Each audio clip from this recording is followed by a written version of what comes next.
Hi, I'm Liv, and today I thought I'd talk about the 24 best books I read in 2024.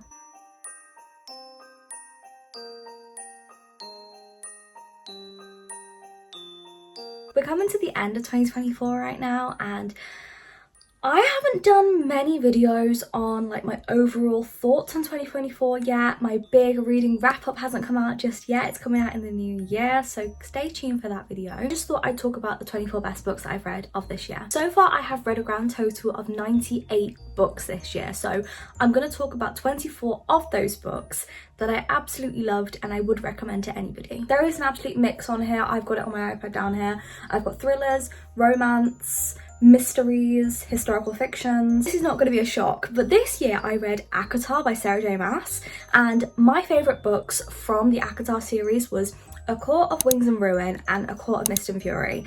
I absolutely adored them, and A Court of Wings and Ruin, I can't lie, I prefer to A Court of Mist and Fury. I know, unpopular opinion, don't care, but I loved these books. I would highly recommend them. I just thought that the storytelling was amazing, the love story was brilliant, the details and the layering of the characters was great. So A Court of Wings and Ruin, my favourite things about that book was that there was a big battle scene.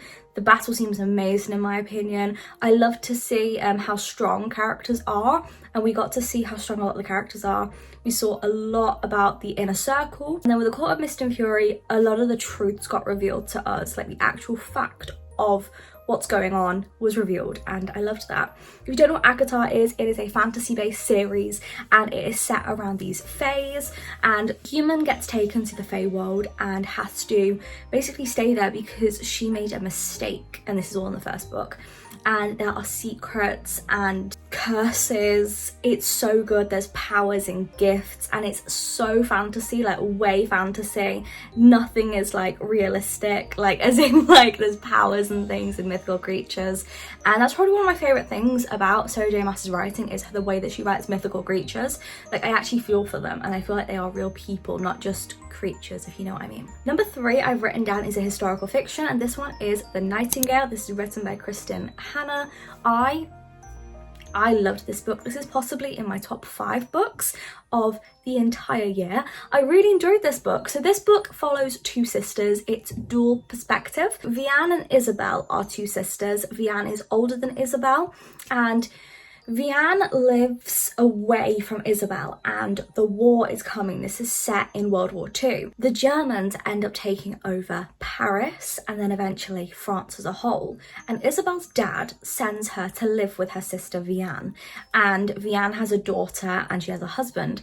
Her husband gets sent away to be in the war. He's a soldier. The book is incredibly dark and deep and meaningful. It goes through morals, and people's morals are tested. You've got Vianne, who has to live with a Nazi in parts of this book, and it's really like, it really tests them as characters and as people. Isabel is very much a person who is resisting the Germans. She is wanting to be in the resistance, and so a lot of her story is based on her trying to do stuff. She wants to fight back. Vianne is trying to do everything she can to protect her daughter and also the friends around her who are Jewish, and she is trying to do the best she can for them in such an awkward position that she is in. It's a really devastating book. I did not expect this plot twists and the ending, and truly Kristen Hanna is an author that has really surprised me this year. In my book tag I said that she is an author that I have grown to love this year. She's somebody that I've never heard anyone talk about. Literally nobody talks about The Nightingale, but it was a brilliant book, and if you want something that's gonna have a lasting effect on you and make you really think, I would highly recommend it. It's very much a hard-hitting book. It is absolutely brilliant. Next is a thriller. This is a young adult thriller, and this is As Good as Dead. This one is by Holly Jackson. This book is the 3rd book in the Good Girls Guide to Murder series. It is absolutely phenomenal. Once again, we follow Pip. So if you don't know what the Good Girls Guide to series is, Good Girls Guide to series. Good Girls Guide to Murder series is, well, where have you been if you lived under a rock? Because it is such a overly publicized book series, and especially on TikTok and online. It's a really good series, and every book gets darker. So this book is about Pip, and Pip is trying to deal with what's happened in book 2. So I'm not going to ruin that for anybody if you've not read it, but she is trying to come to terms with what has happened over her life, really. I mean, she went from having nothing to do with these like true crime cases to all of a sudden being thrown into the public eye, and people really look to her to see if she's going to cover cases and uncover the truth. And so it's a lot of pressure for a young kid. I mean, she is in high school still, so she ends up uncovering secrets which link back to book 1 as well as book 2. It is such a good book, but this book we really get to see more about the secrets. It's the darkest book out of all 3 of them, which is probably why it's my favourite. Pip is a completely different person to book 1, so it's a book series in my opinion that you see her character develop, and she really is molded as a person because of things that have happened to her. She really struggles with like PTSD. I loved the way that we saw that Pip really has, this has all hit her really hard. There are scenes where she can't even get out of bed in the morning. She struggles to sleep because she has nightmares about everything that's happened, and it makes sense. So this book, we get to look back at book 1. There's a lot of secrets that were not unveiled in book 1 that look like loose ends, and certain characters that you did feel a bit uneasy about are brought back, and there is stuff about them that needs to be looked into. That is what Pip does. There is a load of uncovering of old secrets. There are cases that were ended wrong, and she needs to put them right. She feels like it's her moral job. Her and Ravi's relationship is really tested. It's a great book. Her friends are in it more, and they are more helping her in this book. They help her more, and it was a phenomenal book. I loved it, and it was a brilliant end to the series. We have another romance, and this is Say You Swear by Megan Brandy. This book, if you want an emotional book that is going to hit you like a truck, this is the book for it. This is a sports romance, and so we follow our main character. It is incredibly emotional. So our main character, she is in love with somebody who is her brother's best friend, and he never likes her, and she finally kind of makes a move on him, and he massively rejects her. But it's awkward because they're friends, and like, oh my god, what do we do? She ends up bumping into this other guy, and he's called Noah. So he is very charming, and he has the hots for our main character, and they end up having a beautiful relationship, and it's so sweet. He's like on the hockey team at this school that she ends up going to, this university, and then something happens towards the end of the book that throws everything off balance. The minute this thing happened, I couldn't put the book down. I finished it all in that night. It is a lengthy book in a way. I think it's like 600 pages-ish, but it is really good. It's on Kindle Unlimited if you're interested, and I would highly recommend it. It is truly a brilliant book that really tests true love, and it's a romance in which they're falling in love twice trope. There is, obviously I said emotional. We have the fact that he will always wait for her no matter what. It's unconditional love. It is truly brilliant. Next is another romance, and this is Archer's Voice. This is by Mia Sheridan. Archer's Voice is a brilliant book. It's not even overrated. Like, I absolutely love it. This book, we follow Archer, and we also follow a side character, our female main character. I can't remember what she's called, but we have a side character. Oh my god, stop saying it. Female main character. So I think she's called Brie. I'm not too sure, that might be wrong. We have our female main character, and she ends up renting or like living in this place, and it is the place that Archer lives, and it's a town in which everybody kind of whispers at this guy called Archer. He has secrets, no one talks to him, he doesn't talk to anybody. People think he's deaf, and he doesn't speak, so no one bothers with him. And one day she bumps into him, and he doesn't speak to her, but there's something about him, and his look is very disheveled. He's got long hair, he's got a long beard. It's clear that he doesn't take after him, he doesn't take care of himself, and nobody takes care of him. He has a there is this police officer that always makes fun of him, and he's called Travis, and he's always kind of mucking about. So our female main character and Archer are love interests for each other, and they fall for each other because they can communicate, because our female main character knows sign language. Now, Archer is somebody who lost his voice for one reason or another, which you find out, and he can't communicate with anybody. And as a result of this, the town has kind of shunned him, and it's for a reason that isn't his fault. This book is full of secrets and dark truths and family secrets, family feuds.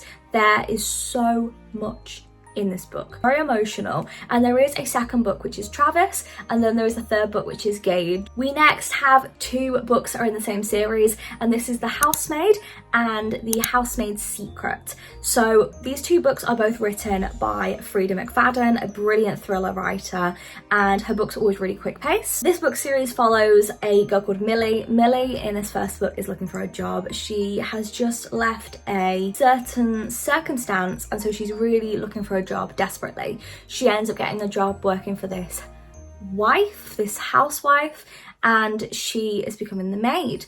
There are things about this woman that are strange, and Millie is trying to figure out what is going on, while she is also falling for the husband who is kind of flirting with her.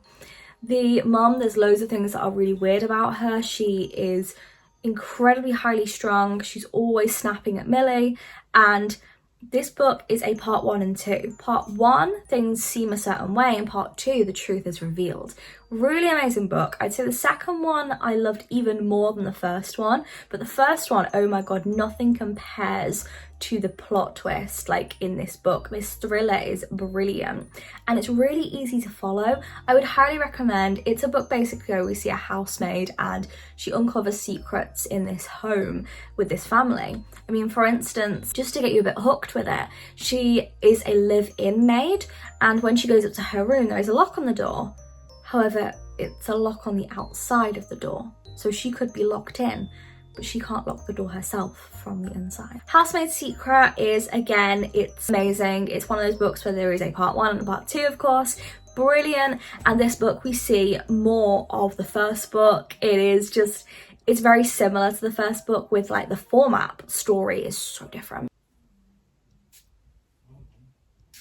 You know, just pause mid-video to put perfume on. We have another romance. Just to warn you, there are 4 more romances I'm going to talk about right now. So the first one is Wild Love. This is by Elsie Silver. This is her new cowboy romance series. She has got 2 books out in the series so far, possibly a third one as well. I think there's another one out, which I'm really interested to read next year. And this book series is a cowboy series, of course. So Wild Love is a childhood friends to lovers series, and it's a series in which he has always liked her and loved her, and they've never communicated. So we follow our main character Ford and our second main character Rosie. And Rosie and Ford have always been friends. They've always kind of known each other and grown up together. And Ford has always been a geeky, nerdy guy when he was younger, a very nerdy kid. And she has always kind of been the popular girl, very chatty and everything. But as a kid, Ford has always been somebody to look after Rosie. He's always shown up when she needs him most. So parties, when her ex-boyfriend was awful to her, she always had him to look out for her. And so years later, she is back in town in their small town of Rose Hill, and she is looking for someone to give her a job and somewhere to live, and she is desperate to leave her old life. Ford is there for her. He gives her a job and gives her meaning, and all the truths come out when he gives her back a diary that she thought she lost forever. He gives her back her diary, and we can start to see how these two have always had this spark between them. It's really good. This book is spicy. As you said, it's kind of like a cowboy-ish romance. Again, Ford is a great character, and he is just so clever as well, which is really attractive at the same time. Because I said, his childhood friends to lovers, co-workers, spicy, and he's always liked her, and it's brother's best friend. Rosie is this character that's so like spicy, and it's great. And also this series is all about single dads. So Ford ends up finding out that he has a child that he never knew about, and he's also trying to like be with Rosie at the same time. Next is Just for the Summer. This book is by Abby Jimenez, and this book is a fake dating to break a curse book.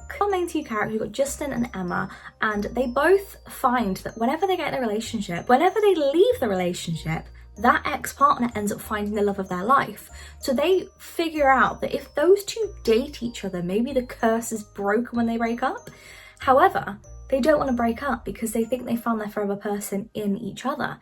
It's such a good book. This book, we see so many serious topics looked into, which Abby Jimenez is really good at putting serious topics into her books. And even though they're fluffy romances, there is some weight to the books. So this book, as I said, it's a fake dating to break a curse. There's a lot of looking into mental health struggles, and Justin learns to look after Emma in a way that she needs. We also have a lot of struggles from each character. So Emma struggles massively with her mental health because of her family life and her relationship with her mum, and she has a big like self-discovery in this book.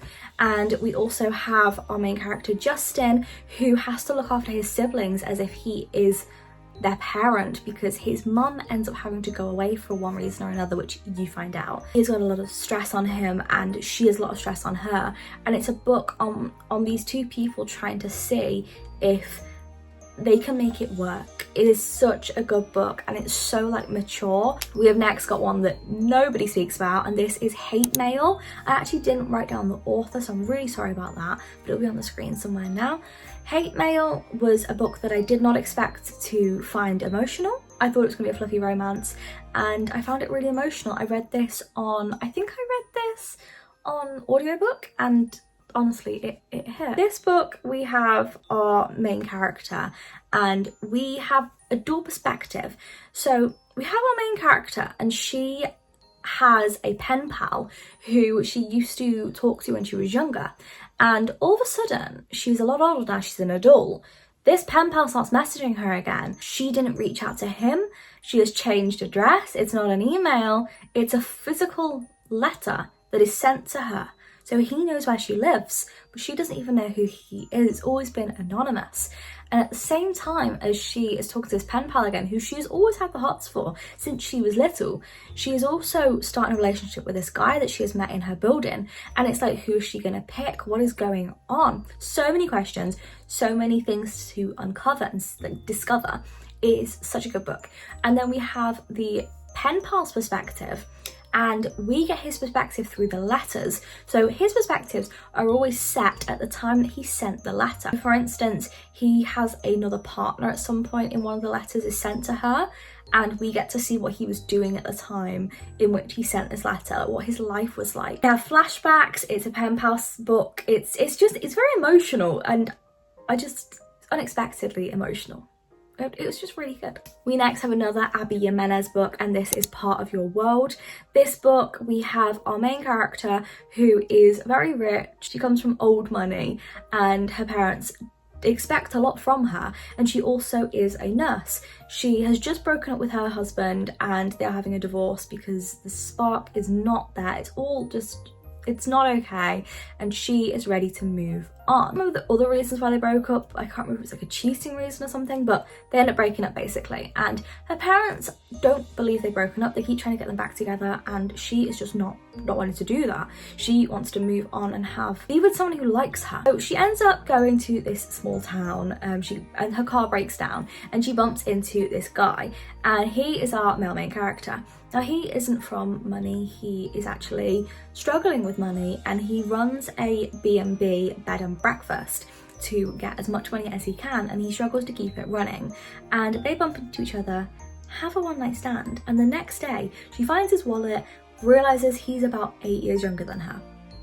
She freaks out. He's in his 20s, she's in her 30s, and she's thinking, oh my god, I've just slept with this young guy. He is not going to want to know my age. He is not going to have anything to do with me because I'm so much older than him. She runs away and he tries to get in contact with her again because he doesn't understand what's happened. The book about these two people who've come from completely different worlds try and be part of each other's world. It is so sweet. I've written down she is rich and he has less money than her. He owns a bed and breakfast. He's very sweet and caring about her, and he just wants the best for her. She is escaping an awful ex, and she also has like really awful friends. The next one I've written no notes about, and that is probably because I don't know what to say without ruining this book. And this book is The Invisible Life of Addie LaRue, and this book is like a fantasy slash fiction. It's really decent. So we have our main character Addie, and Adeline is from, is it like 14th century France? And she is expected to marry who she is told to marry. She's expected to be the perfect daughter, and she doesn't want it. And she makes a wish to the gods that she can just do what she wishes. But she makes the mistake of praying to them after dark. So she's praying to the dark gods. And as a result, they make her invisible. They make it so the minute she talks to somebody, the minute they turn away from her and look back at her, they completely forget who she is altogether. Her parents don't remember her, her friends, she doesn't exist, and the worst thing is, she lives forever. We have a dual timeline, so we have the past and then we also have the present, which is set in 2012. So emotional. So the 2012, she's been through so much and she has like a different perspective on life, and then in the past we see her go through so much. We see her go through being a young girl in France and having to give her life away to do things that she wishes that she didn't have to do, but to just survive and live. She meets people she falls in love with, sleeps with them, and then the next day they don't even remember who she is, and it is heartbreaking. Yeah, I feel like I should just leave it at that. In the present though, she does meet somebody who does remember her. She steals a book one day and the next day she comes back and he wonders, why are you coming back if you stole yesterday? And she is shocked that he remembers her because nobody remembers her. All the while this is happening, Addie is also battling with the god that she made this deal with, and he is trying to win her affection, but also kind of just wanting to own her and own her soul. And the only way that she can pass on is if she gives her soul to him, and she doesn't want to give him that satisfaction. It's a really good book. Number 14 is Daydream. This one is by Hannah Grace. This is a romance, and the reasons I really like this book is not only is it a romance, but it really delve deep into topics that are really close to me, like they hit really close to home. We have our main character Henry, and we have our female main character Hallie. Hallie, in my opinion, you know what? They kind of are equal with their perspectives. Usually it's like kind of one-sided towards the female in romances, but it's actually really evenly split between them. So Hallie struggles with a lot. She struggles with her self-worth, and this is mainly because she was with a guy for so long who did not like her, and when he's leaving her he really rips her to shreds, and she really struggles with herself, with how she looks, with her body, with everything, and she really doesn't like think much of herself. She also struggles with making friends because she thinks that nobody's going to want to talk to her for long, and all her friends that she had before, which is why she feels, this is the reason why she feels this way, her friends that she had before, when her partner broke up with her, they all kind of ditched her and weren't her friends. So she is very self-conscious and very much convinced that nobody wants to be her friend. She meets Henry, who needs to be tutored. He is on the hockey team, and Henry struggles with processing things. He has sensory overload, and he has a lot of traits which are similar to neurodiversity. I think that's how I say that. So he's very much like neurodivergent. It's not like officially said in the book, but from somebody who is neurodivergent, I saw a lot of traits in him that I see in myself. And in this book, we see him and Hallie have this friendship that turns into a relationship. So it's so beautiful, and these are the reasons I really like this book. This book really goes into a lot of storylines which involve Henry showing Hallie that she is beautiful inside and out, and Hallie realising that she can make friends and really like try and relax into that. And then we also see how Hallie tries to be there for Henry in every way she can. For instance, there is like party scenes where it's just too loud for him and she covers his ears for him, and I have been there, like I've had Sam do that for me. So many things in this book that were really sweet and really like spoke to me. And I just thought it was really nice to have a book that shows the guy as somebody with sensory processing problems, and not just it be like the girl and the guys that looking after her. It was nice to see that the guy has these things happening and the girl being there for him. I just liked that it was a different point of view that I've not seen before. Yeah, it was really good. We next have a YA thriller / mystery, and this is a third book in a series. This is the third book in the Natural series, and it's called All In. So this book series is about a group of young adults / teenagers, and they have gifts based on how they grew up in life. For instance, one of them's a profiler because she grew up having to quickly learn about people because she was constantly moving around with her mum from state to state, make a life for herself within a day. We also have Michael, who is really good at reading emotions because his dad was abusive, and so he had to read the room when his dad was going to flip at him or not. These characters all have been through stuff, some traumatic stuff as kids, and it has molded them into the people they are today, and the FBI uses them to uncover cold cases. So initially it's cold cases, and then pretty soon it turns into real active cases, and that is what All In is all about. This book, the reason I loved it so much was because it was set in Vegas. This book, it seemed like they all worked together so much, whereas the other books, it was kind of like 2 characters at most, like 2 of the kids. In this book, it's all of them, and we really see them all as a whole working together, and not only working together but also working as a family unit when things get too stressful for each other, and really being there for each other because they really get it. It was so good. We have His and Hers. His and Hers is written by Alice Feeney, and this is the first book I've read by her, and I'm really excited to carry on reading her books. This book was one of its kind. It is set in the UK, and this book we see are male and female main characters. It's a dual perspective, and they used to be together and they broke up. She is a news reporter and he is a police officer, or a chief of police, and he finds a murder victim, and she is somebody that they both used to know, and then all of a sudden the next murder victim is somebody that they also used to know, and the next. It's all connected. We see a lot of, how do you say it, triggering topics in this book. So if you do know that thrillers might be a bit much for you, I would look into the trigger warnings, because it really does go there, and it was quite worrying. So I'm just going to talk to you a little bit about what's in this book. I've written nothing. I've literally written scary, someone killing off girls. We see a lot of flashbacks as well. There is, just to give you some pre-warning, if you're going to read this book, it is on Kindle Unlimited. Some of the trigger warning things that I will tell you about are, there is underage drug use, there is underage drinking, there is underage SA in general, there is a lot of dodgy backstage dealings, there's paedophile, murder of course, because there are homicides in this book, and there are big plot twists, and I would highly recommend going into this book completely blind, because I did, and it really shocked me. Next we have a historical fiction / gay romance, and this one is The Song of Achilles by Madeline Miller. I've got a book down here by her. This book is a historical fiction because it follows the guy Achilles, obviously in Greek mythology, and he is expected to fulfill his destiny. We already know how Achilles ends up, so we already know it's going to be a bittersweet ending. And he has this friend who they bond basically as kids when they're about like 12. We get to see them very young, and then we get to see them up until they're about 20. We get to see them bonding and everything and fall for each other, and it is a gay romance, as I said, and these 2 guys end up falling for each other and going through so much, and we get to see so many battles, and it is brilliant. But the ending really got me, and I'd say that the thing about this book that I made it in my top 24 books of this year was the writing style. It is so poetic, and I really don't understand how Madeline managed to do this, but her writing is so metaphorical and really quotable.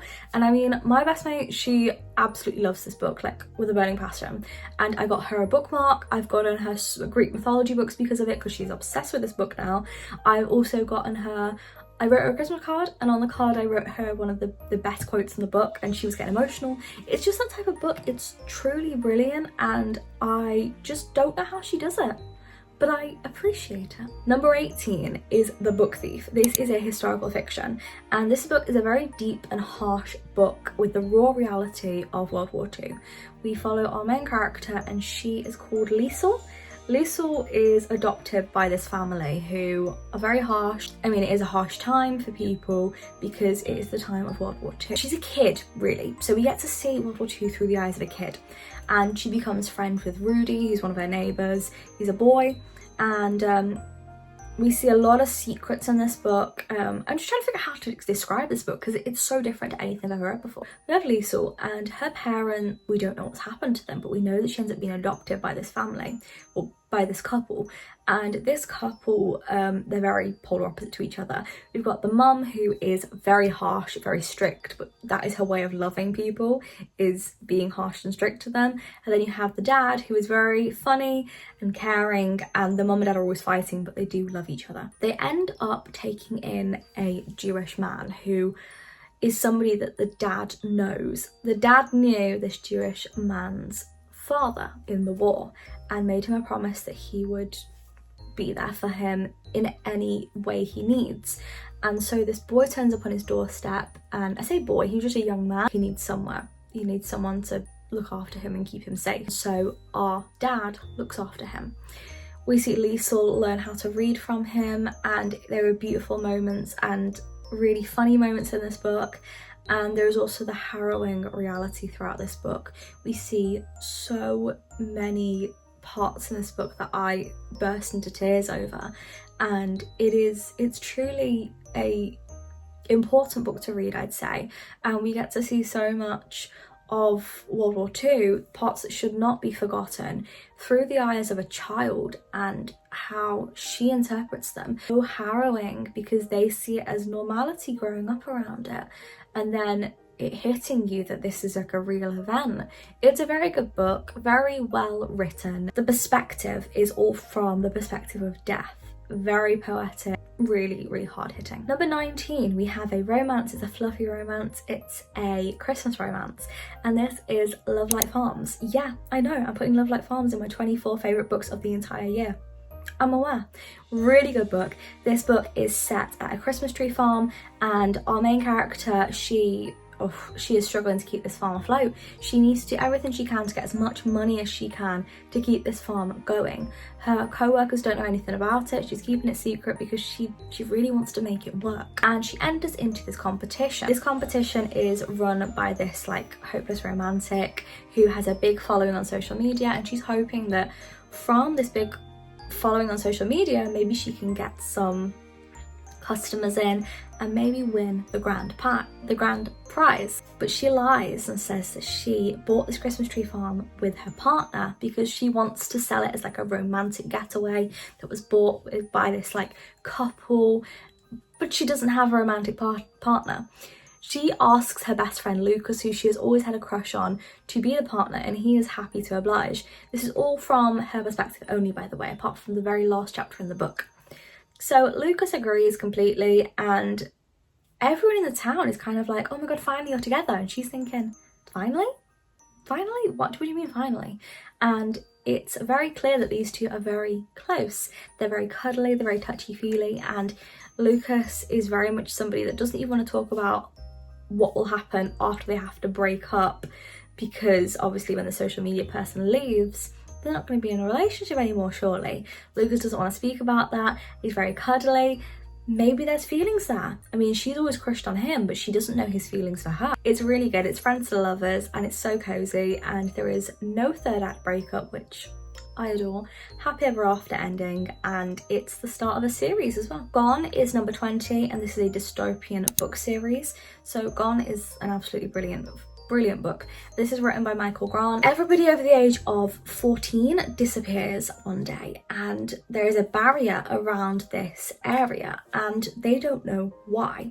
There is mutant powers happening inside this dome. There are dogs that are able to talk all of a sudden. There are strange things happening. And these kids are trying to create a new reality. So they're trying to come up with their own politics. And the kids from down the road, which is the private school, end up coming to the public school kids. And there is rivalries, there are battles. It is so dystopian. I don't know how to put it into words, but it's incredibly dark. Just please read it.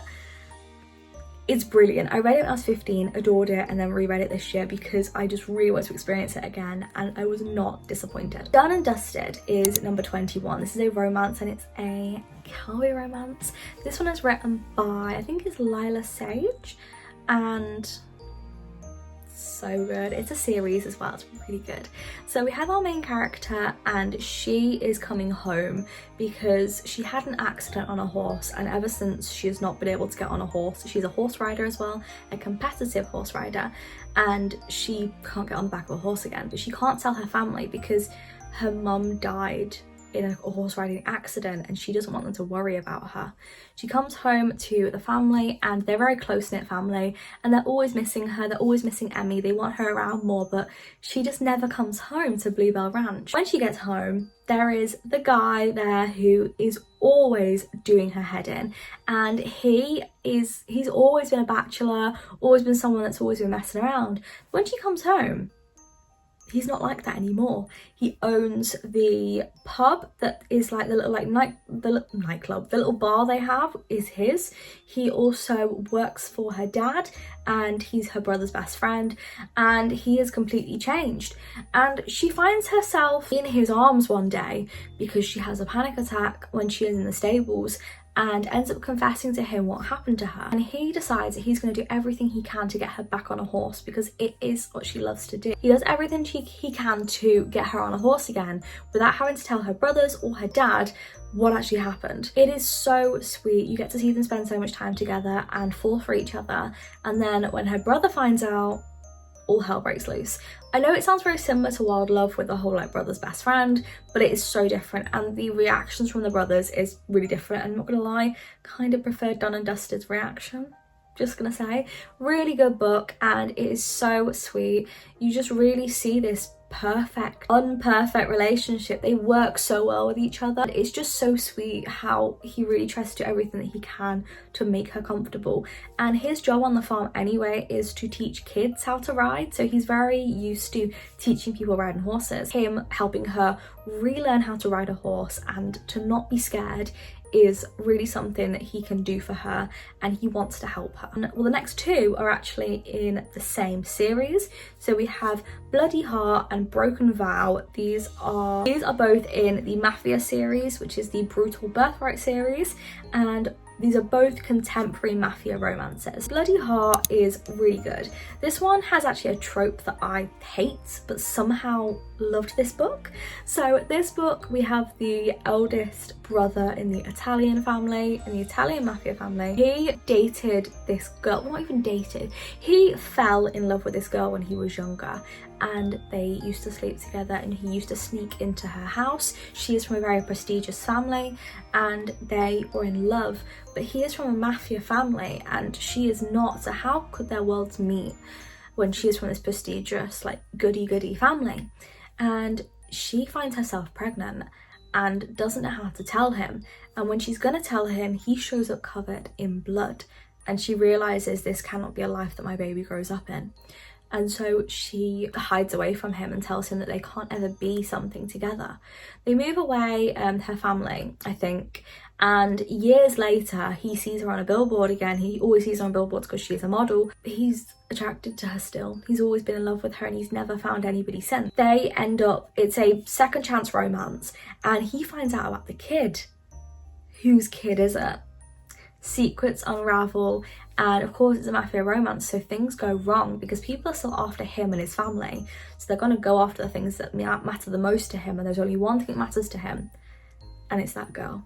It's such a good book. I really loved it, and the thing about these books that is the best is they have pictures in them, cartoon pictures, and it's always the spicy scenes that they do the cartoon pictures for. Broken Vow is again a mafia romance, but this one we have a girl which is the sister in the Irish family, and she's getting death threats sent to her, and somebody tried to kill her in the swimming pool. Her brother and her best mate, who is the guy actually from the Bloody Heart, he is not happy with her not having anyone look after her, and so he sends his best mate to look after her, who is actually a cowboy. So he is very much chilled back, whereas she wears suits and is a corporate worker. She's very highly strung and very serious, and he's just very chilled out and laid back, and he likes to get on her nerves, and he ends up having to be her bodyguard, and he's very protective of her, and he's very cheeky. It's so sweet, and you get to see him break down her walls and really get through, and we get to see who she is as a person. It's so sweet, and it's like polar opposites attract. The last final book I'm going to tell you about, I know this video is really long, I've been talking for an hour. This book is a photo finish. This is by Elsie Silver, and this is again a cowboy romance. So this book is in a series that she wrote way before the Chestnut Springs series. So this book is about these two people. We have an ex-military guy who is very serious, and he is living in this ranch, and we have our female main character who ends up having to live with him because she has nowhere to live. When she bumps into him, she realizes that she knows him through a really embarrassing way. So when she was I think it was like a year ago, a year prior to this book, she decided to do something reckless and she became a cam girl, and she did a saucy FaceTime with this guy who she ended up falling for, and they would do saucy stuff on camera to each other and kind of just thought they were going to be strangers forever, so it doesn't matter. Turns out he is the guy that she actually has to stay in a house with now, and he is actually involved in her best friend's family because her best friend is with this guy and this ex-military guy is the brother of his, so real awkward. This book is ex-military guy, as I said. He's very broody and it's close proximity. He is also has a secret that he keeps from everybody and you don't know until like later on in the book, and it's why he is so private and why he is the way he is. He's very serious, as I said. She is also a horse lover. She's absolutely obsessed with them, with animals, and they end up spending more and more time together and falling for each other. And I mean, they already did fall for each other with their previous thing that happened, and it's just like those sparks reigniting again. It's so good, and it's really sweet. Those are the 24 books that I absolutely adored this year. This was a lengthy video, but I hope you enjoyed. I will see you soon with another video. As I said, I hope you have enjoyed. I hope you appreciate the fact that I just sat and spoke for an hour straight and my voice is killing me now. But I will see you guys soon with another video. Subscribe, like, and do that stuff, and I'll see you guys soon. Bye!